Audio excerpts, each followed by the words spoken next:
Mukunda jewellers మొట్టమొదటి factory outlet ఇప్పుడు కూకట్పల్లి, కొత్తపేట్, సోమాజిగూడ మరియు ఖమ్మంలో. నమస్తే రమగారు. నమస్తే జయ. రమగారు, కొన్నిసార్లు మనం పేపర్లో ఒక న్యూస్ చూస్తూ ఉంటాం. సడన్గా నోట్ల కట్టలు బయటపడినాయి, అయితే రోడ్డు మీద పడేశారు, చెత్త కుప్పలో దొరికినాయి, మూట దొరికిందని. లేదంటే తవ్వుతుంటే ఏవో కనపడ్డాయి, లంకి బిందులు కనిపించినాయి, నగలు కనిపించింది. ఎందుకు దొరకలేదు అనిపిస్తుంది కదా. అదే, అందులో కొంచెం దొరికినా చాలు కదా, అలాంటి ఫీల్ కూడా వస్తూ ఉంటుంది. ప్రతి ఒక్కరం అనుకుంటాం. అవును, అదేదో వచ్చి మనకే ఎత్తుకు పడిపోలేదు ఆ సిరి సంపదలు. మనకు అదృష్టం లేదనుకో, వాడెవడికో లాటరీలో ఎన్నో కోట్లు వచ్చాయంటే మనకి ఈనాడు రాలేదే అలా అనిపిస్తుంది. ఆ లిస్టులో అసలు మనం లేవా అనిపించేస్తుంది కదండి. అవును, అలాగే అనిపిస్తుంది జయ. అవేమైనా వచ్చాక రాబోయేది ఏమిటో మనకు అసలు తెలియదు, ఊహించుకోలేము. మనకు అది అర్థం కాదు. వచ్చి మన మీద పడిపోలేదనిపిస్తుంది. అవునవును, పడిపోయాక మనకేమొస్తుంది అనేది వచ్చేసాక దాన్ని కాలం గడిస్తే కానీ తెలీదు. ఒక్కోసారి మంచిదే అవ్వచ్చు, కానీ ప్రతిసారి మంచిది అవ్వాలని లేదు. అంతే అంతే కదా. ఒక చందమామ కథ ఒకటి ఉంది జయ, చెప్పండి. భలే ఇంట్రెస్టింగ్గా ఉంది. కుంభకవనం అని ఒక అడవి ఉండేదట. బాగుంది. కుంభకవనం తన పేరు. ఆ కుంభకవనంలో జనాలు వీళ్ళు తిరుగుతూ ఉండేవారు. అడవి చుట్టుపక్కలన్నీ చిన్న చిన్న గ్రామాలు. అడవిలో కూడా కొన్ని కుటుంబాల వాళ్ళు ఉన్నవి కూడా కొంచెం కనపడుతుండేవి. అయితే ఈ కుంభకవనంలో కుంభకుడని ఒక రాక్షసుడని, అతను అక్కడే ఎక్కడో భూగర్భంలో ఎక్కడో ఇల్లు కట్టుకుని ఉంటాడని చెప్పేవాళ్ళు. అతన్ని ఎవరు పెద్దగా చూసింది లేదు. ఆ వనం అతందని చెప్పేవాళ్ళు. ఆ అడవి ఎప్పుడైనా ఒక్కొక్కళ్ళకి ఏదో ఒక రూపంలో కనపడేవాడని, వాళ్ళకి మామూలు కట్టలు కొట్టడానికి వెళ్ళిన వాళ్ళకి చందనం చెక్కలు దొరకటం, తేనెటీగలు ఒక్క తేనె కాస్త తేనె కోసం పట్టుతేనె కోసం వెళ్తే 25-30 తేనె పట్టలు దొరికేసేయటం, కట్టెలు కొట్టుకోవడానికి వెళ్తే వాళ్ళకి మంచి అద్భుతమైనవి వనమూలికలు లాంటివి దొరకటం, ఒక మూలిక కోసం వెళ్తే అన్ని మూలికలు ఒకే చోట దొరకటం, అట్లా లాభం కనపడేదని చెప్పేవాళ్ళు. ఈ కుంభకుడు అప్పుడప్పుడు మానవ రూపంలో ఎవరికైనా కనపడతాడని, అతను కనపడ్డప్పుడు వీళ్ళకి భలే లాభం చేకూరుతుందని కూడా చెప్పుకునేవాళ్ళు. వాడేం చేయడా? ఏం చేయడు. అతనికి మనుషులు మంచి వాళ్ళైతే వాళ్ళకి సహాయం చేస్తాడని, బహుమతులు ఇస్తాడు కుంభకుడు అని నమ్మేవారు, శాంటా క్లాజ్ లాగా.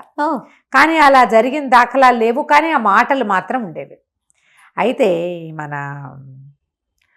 ఈ అడవిలో కర్దముడు అని ఒక కుర్రాడు ఉండేవాడు. ఇతనికి రేవతి అని భార్య, ఒక 2 ఏళ్ల పిల్లవాడు గోపాలుడు అని ఒక పిల్లాడు ఉండేవాళ్ళు. ఈ ఒక 25 ఏళ్ల వాడు ఈ కర్దముడు. యాక్టివ్గా ఉండేవాడు. ఏదో అడవిలోకి వెళ్ళి అవి ఇవి తెచ్చుకుని పుట్టతేనే అవి తెచ్చేవాడు, ఊళ్ళోకి వెళ్ళి అమ్మేవాడు, కట్టెలు కొట్టుకొచ్చేవాడు. రెక్కాడితే కానీ డొక్కాడదు. చంటి పిల్లాడు ఉన్నాడు కాబట్టి భార్య ఇంటి దగ్గరే చక్క పెట్టుకునేది, చుట్టూ తవ్వనవి పుల్లలు అవి ఏరుకొచ్చుకుని పొయ్యి వెలిగించుకోవటం, భర్త తను కులాసాగా ఉండేవాళ్ళు. చిన్నపిల్లలు ఆ వయసు 25-30 ఏళ్ల వాళ్ళకి పెద్దగా విశేషాలు ఏమక్కర్ల, సరదాగా సంతోషంగా ఉండడానికి చాలా వెసులుబాట్లు అక్కర్ల వాళ్ళకి. వాళ్ళకి తినడానికి ఇద్దరు కులాసాగా కాలక్షేపానికి ఉంటే చాలు. వయసు పెరిగే కొందుకే కదా మనకు ఆశలు పెరుగుతాయి. ఈ 25 ఏళ్ల వాళ్ళకి ఏముంటుంది, కాయ కసురు ఏం తిన్నా అరుగుతుంది ముందు. అయితే ఒకనాడు ఏమైందంటే ఈ కర్దముడు అడవిలోకి వెళ్ళాడు. ఈ కుంభకుడు గురించిన మాటలు ఈ అడవిలో ఆ అమ్మాయి వింటూనే ఉండేది. ఒక ముసలాయన వచ్చాడు. ఆ సమయానికి ఈ అమ్మాయి పొయ్యి వెలిగించుకుంటుంది.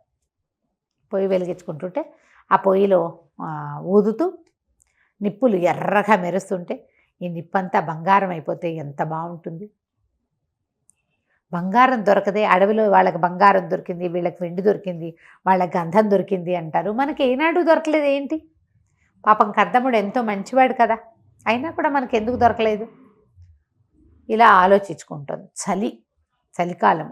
ఈ అమ్మాయి పొయ్యి నిప్పులు వెలిగించుకుని ఆ నిప్పుల దగ్గర పొయ్యి సగన కూర్చుంటే రాత్రులు చలి కాగటానికి వీలుగా ఉంటుందని పెద్ద పొయ్యి వెలిగించింది. ఒక ముసలాయన వచ్చాడు అదే సమయానికి. వచ్చి అమ్మ చాలా చలిగా ఉంది, ఏదన్నా వెచ్చగా ఉందా అన్నాడు. పొయ్యి వెలిగించాను తాత, నిప్పు సెగను కూర్చుందు కానీ లోపలగా ముసలాయన్ని పిలిచింది. పిల్లాడు అక్కడ ఇక్కడ ఏదో గిలకాయలు పెట్టుకుని ఆడుకుంటుంటే ఏమైంది, పొయ్యి సెగను కూర్చున్నాడు. వెళ్ళొస్తానన్నాడు. ఎందుకు తాత, రాత్రిపూట వెళ్తావు, గంజి వేడిగా ఉంది, కాస్త కాచాను, కాస్త తాగి ఈ పూట పడుకో, తెల్లవారి బోదుగానిలే ఎందుకు అనేసరికి సరేనన్నాడు.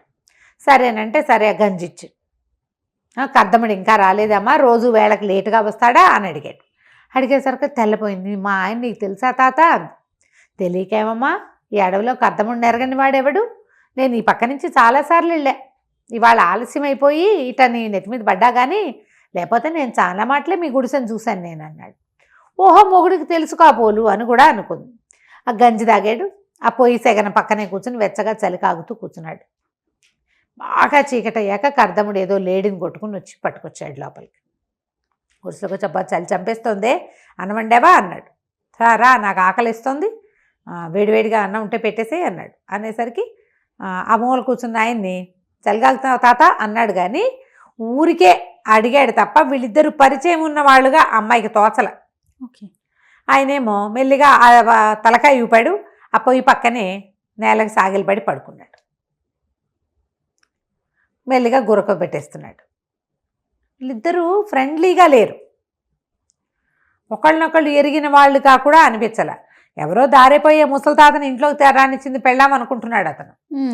అయితే సరే అన్నం పెట్టింది. అన్నం తిన్నాక వీళ్ళకి పక్కేసింది. పిల్లాడు నిద్రపోయాడు, ఉయ్యాలేసేసింది, బడికి పడుకోబెట్టింది.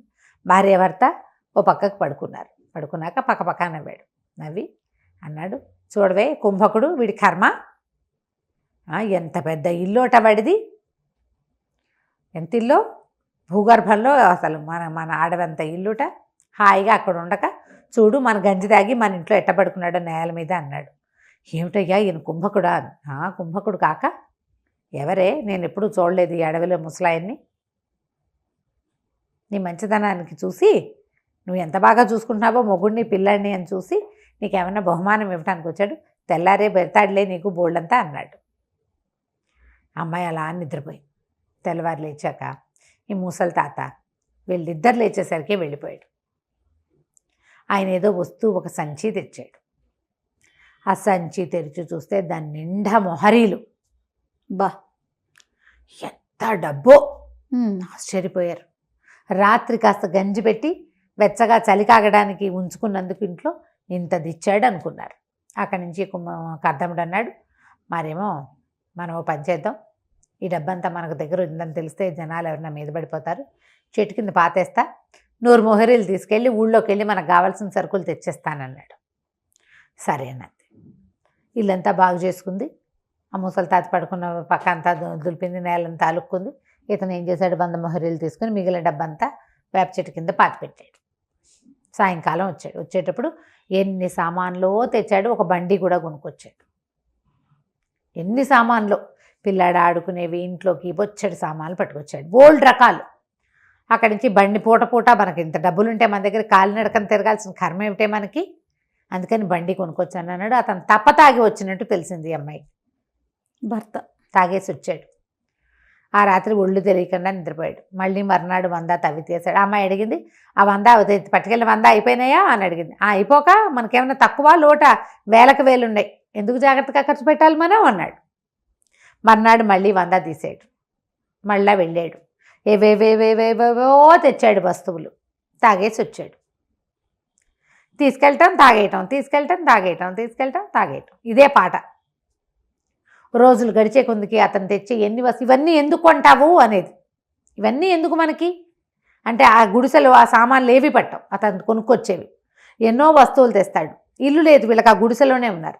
అక్కడి నుంచి ఈ అమ్మాయి చేత పోరాటం మొదలుపెట్టింది. ఆ అమ్మాయి ఇతను ఏదైనా 2 సార్లు ఈ అమ్మాయి అడిగిందో అతను తన్నేవాడు. అంతకుముందు ఏనాడు అతను చెయ్యెత్తి కొట్టిన పాపాన పోలా రేవతిని. ఇప్పుడు కర్దముడు ఎంతసేపు భార్యని కొట్టడమే. అమ్మాయి నిలదీస్తుంది, ఎందుకు చేస్తావు ఇట్లా, ఈ తాగొస్తావేమిటి, సుఖం లేదు, సంతోషం లేదు, డబ్బులు వచ్చాయన్న ఆనందం లేదు, నువ్వు ఎందుకు ఇవన్నీ తెస్తావు, ఈ వస్తువులన్నీ ఎందుకు, ఇల్లు వాకిలి ఏర్పరచుకోవాలి, నేను ఎన్ని ఊహించాను, పెద్ద ఇల్లు కట్టుకోవాలి, శుభ్రంగా వ్యవసాయం చేసుకోవాలి, 10 మందికి పని ఇవ్వాలి, 10 మంది పాలేళ్ళు ఉండాలి, 4 గొడ్లు ఉండాలి, పిల్లా పాపతో తొలుతూగాలనుకుంటే నువ్వు తప్పదాగటమే కనపడుతుంది, వస్తువులు కొనుక్కొస్తావు, ఇందులో ఒకటి రక్తికి రంగానికి వచ్చే వస్తువు లేదు, ఈ సామాన్లన్నీ ఎందుకు చేస్తావు ఇవన్నీ అని ఓ అరిచి కేకలు పెట్టింది. కేకలు పెడితే ఏమన్నాడు, సరే ఇల్లే కదా అంటే ఏమంది, ఇల్లు నేను కట్టించుకుంటా, 400 వరహాలు 300 వరహాలు తీసి నాకు ఇవ్వు, పని వాళ్ళని పెట్టుకుని నేను ఇల్లు నాకు కావాల్సినట్టు కట్టించుకుంటా అంటే నీ బొంద నీకేం తెలుసు, నువ్వు ఇంత పీతవ ఒక చిన్న ఇల్లు కడతావు, నేనైతేనా అని చెప్పేసి మళ్ళీ బోళ్ళంత డబ్బు తవ్వి తీసి ఎక్కడెక్కడి నుంచో పని వాళ్ళని రప్పించి పెద్ద ఇల్లు కట్టించడం మొదలుపెట్టాడు. ఆ ఇంటి పని ఇప్పటికీ అవ్వదు, ఈ తవ్వుడు మాత్రం అలాగే ఉంది, తీస్తుండా వేస్తుండా, తీస్తుండా పోస్తుండా. ఈ అమ్మాయికి డబ్బంతా అయిపోతుందని తెలిసిపోయింది.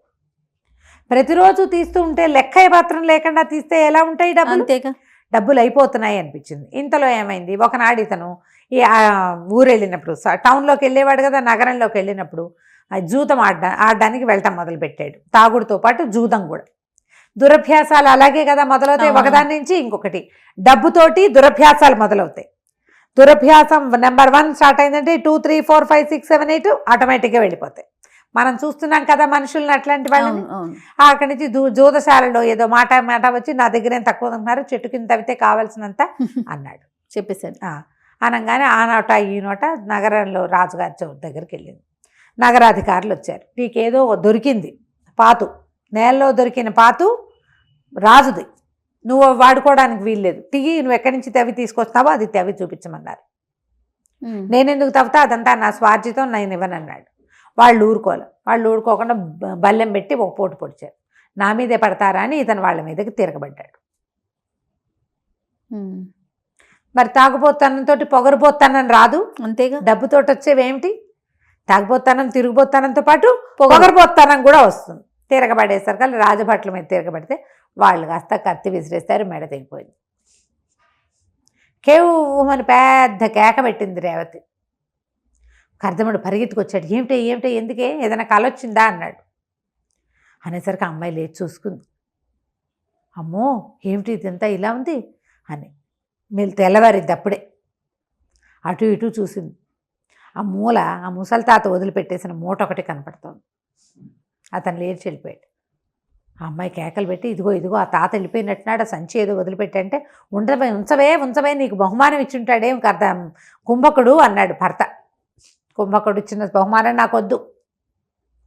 మనకి ఏది ఉందో అదే, మనకి ఏది దొరకాలనుందో ఏది లభించాలనుందో అదే లభిస్తుంది తప్ప ఆయన ఎవరో వదిలిపెట్టిన సంచి నాకొద్దు.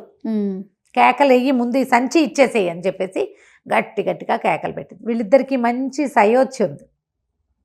ఆ అమ్మాయి ఇచ్చేయమంది కాబట్టి ఇచ్చేసాడు. అదే చేతి నిండా డబ్బు వచ్చి అహంకారము, పొగరుబోత్తనము, తర్వాత దానివల్ల వచ్చిన తాగుబోత్తనాలు వస్తే భార్య మాట వినేవాడు కాదు అతను. అవును. సంపాదనలు ఎక్కువ లేనప్పుడు భార్యాభర్తలకి సయోధ్యలు ఎక్కువ ఉంటాయి.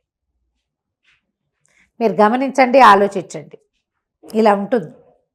దాంతో భార్య వద్దంటుంది కదా, అందులో ఏమున్నా సరే మనకొద్దు, ఆయన సంచి ఆయనకి ఇచ్చి పంపించేసి అక్కడి నుంచి ఆ సంచి పుచ్చుకుని కేకలు పెట్టాడు. ఓ తాత ఆగా అని కేకలు పెట్టి ఆ సంచి పట్టుకెళ్ళి ఆయన చేతులు పెట్టాడు. అబ్బే ఇందులో ఏమీ లేదురా నాయన అన్నాడు. ఏమీ లేకపోయినా నీ సంచి నువ్వు పట్టుకెళ్ళు, వేరే వాళ్ళ వస్తువు మా ఇంట్లోకి రావడానికే వీల్లేదు, మా ఆవిడ ఒప్పుకోదు అని చెప్పి పంపించేశాడు. అక్కడి నుంచి వెనక్కి నవ్వుకుంటూ వచ్చాడు. ఏమిటే భయం వేసిందా, నీకేమైనా పీడకలు వచ్చిందంటే అమ్మాయి ఏం చెప్తుంటే వేడి గంజి కాచి భర్తకి గిన్నెలో పోసి ఇచ్చింది. ఇతరుల సొమ్ము పరుల సొమ్ము పాము వంటిది. కష్టపడి సంపాదించుకుంటే మనం జాగ్రత్తగా వాడుకుంటాం. ఉచితార్థం వచ్చి పడిపోయింది వచ్చిందంటే ఎన్ని వస్తాయో ఉచితార్థం మన మీద. అంతేగా. మనకు అది ఎప్పటికీ వద్దు. హాయిగా ఉందాం, నువ్వు నేను పిల్లాడు, కలిగితే ఇంకో 2 పిల్లలు కలుగుతారు, అడవిని నమ్ముకుని బతుకుతున్నాం, హాయిగా ఇలాగే అడవి తల్లి పిల్లల్లాగా బతుకుదామని చెప్పేసి. సిరి సంపదలు ఎక్కడి నుంచైనా వచ్చి పడితే వాటి వల్ల ఎన్ని రావచ్చో ఈ కథలో కనపడతాయి. అంతే. మనం ఫ్యూచర్ ఆలోచించలేం. మీకు ఈజీ మనీ, ఫ్రీ మనీ వచ్చిన వాళ్ళ ప్రవర్తనలు ఎలా ఉంటాయో మీ చుట్టుపక్కల గమనించండి. ప్రతి ఒక్కరికి అనుభవం ఉంటుంది. రైట్. ఈజీగా డబ్బు వచ్చేసిన వాళ్ళు ఎలా మారిపోయారో మీకు కనపడుతుంది. కష్టపడి సంపాదించుకున్న వాళ్ళ పద్ధతులు వేరేగా ఉంటాయి. అంతే. అంతే. రైట్ రమ్మ గారు, చాలా బాగుంది. నమస్తే అండి. నమస్తే.